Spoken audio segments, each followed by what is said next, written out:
showing we don't need roads. Jamie, good to see you again, man. How are you? I'm good, mate. Good to see you. We got to stop doing this via Zoom, man. I'm starting to take it personally. We got to get the band back together. Telling me. All right, man. I genuinely love this show, and I've got so many questions for you, so I'm going to jump into it. But first off, I would imagine as an actor who normally gets sort of a 2-hour window to play a character in movies, it's got to be really refreshing to kind of get to play someone over multiple hours, get to flesh them out over several episodes. Who is a movie character that you've played that you wish you had that kind of time with to flesh out and get to know even better than you did? Wow, interesting. Wow. Probably, if I'm gonna say, and it's obviously because it's recent, but probably Pa in Belfast, only because I feel like there's this whole other story of like what happened once they did, and we have an idea of what happened to to Buddy or to young version of Ken, but just after watching them make this momentous decision to leave Belfast, then seeing what the aftermath of that would have been really interesting, I think. Are you telling me Belfast 2 is on the way? I don't think so. Can I confirm that here? You can talk to Ken about that. I'm not sure that's happening. I'd be down for it. You know, so much about this character you're playing here is a blank slate. Is it easier to craft a character when you know everything about him, or is it easier to craft a character when you know absolutely nothing about him?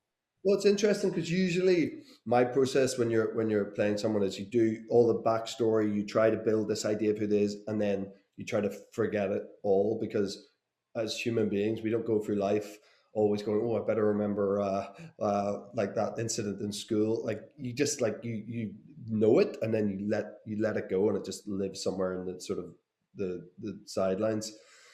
But with the man, it was crazy because you're actually trying to just not allow anything in, but you do know because stuff is revealed, and I've read the scripts. All that stuff, all that information is revealed to you. So I was going to ask you that, like, how much do you know? Like, whenever you heard action for the first time, do you know everything?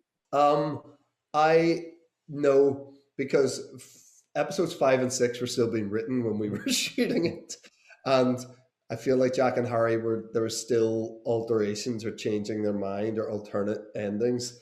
So, and I think for me that was a good thing based on what's happening. So I am sort of like working it out on the hoof, like, and it's been revealed to me as the audience, which is a totally unique situation for me as an actor. And I loved it, and I really loved it because it keeps you so present. If you're just trying to, obviously you have to remember your lines and you have to remember like what's about to be said to you, but you're also really consciously trying to block that out and just stay like in the present of like, I'm hearing this for the first time and what I'm hearing is crazy. Yeah, it was a fun process. And also just the idea that you can truthfully say, I don't know. Like the man doesn't know, and I don't know because 4 and 5 haven't been written. You know, I genuinely am interested and just fascinated with this idea of anonymity. And you've been famous for quite a while now. Is there any part of you that misses the days when no one knew who you were? Like every part of me. Yeah, like I'm not. You know what I'd say? I feel like I'm very comfortable with whatever level of fame I have because I'm not. You know, I feel like I live a pretty normal life. You occasionally get stopped for a selfie. People are respectful and nice for the most part, and you know, I don't think I could handle it if I was like whatever that other level is of like. That's the direction you're going, man. Like it's. Well, I'll try to curb it. I'll try not to quite reach that level, so that because for the moment it kind of works. You know, as we wrap up, as wild and crazy as this story is, watching this man trying to understand who he is, there are really sweet moments where people are genuinely kind to him.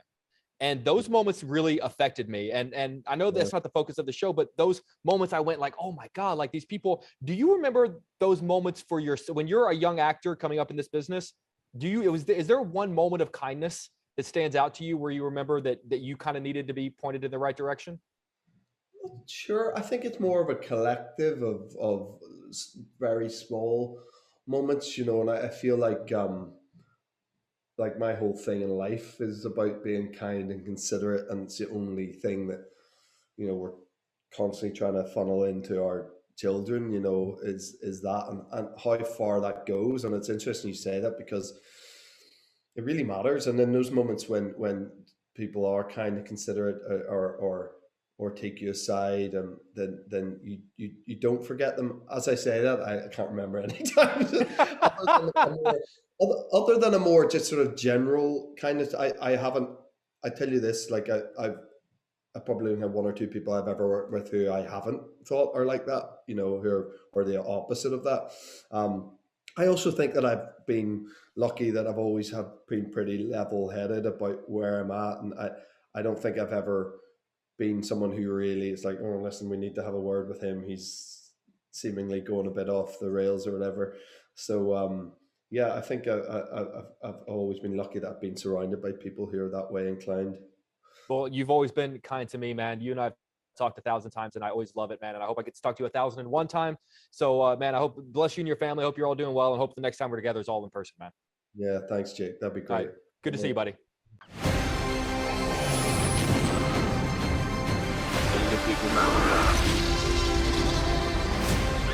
Where we're going, we don't need roads.